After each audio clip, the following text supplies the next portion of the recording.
السلام عليكم ورحمة الله تعالى وبركاته. خوتي المغاربة، نتمنى يا ربي تكونوا بخير وعلى خير وانتم كتشوفوا هذا الفيديو. يسعى نادي الوداد الرياضي إلى استعادة قائده السابق يحيى جبران بعد نهاية تجربته الماضية مع الكويت الكويتي، بعدما أعلن الأخير الانفصال متقدما بالشكر على ما قدمه للفريق.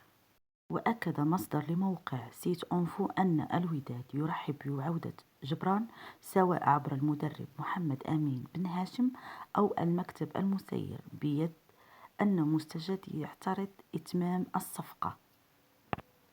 وتابع أن جبران كان يرغب في العودة إلى الوداد، إلا أن اللاعب يتعامل بتأني ويأخذ وقته قبل إتمام الانضمام، الأمر الذي يسمح لبعض الشك في التسلل إلى مسؤولي الوداد، ويرتقب أن تحسب الأيام القليلة المقبلة في انضمام يحيى جبران. كون اللاعب يرحب بالعودة إلى الأحمر والشيء نفسه للوداد الذي يبقى في حاجة إلى لاعب خط وسط ميدان من طينته. نهاية ملخص حلقة اليوم، أتمنى يا ربي ينال إعجابكم.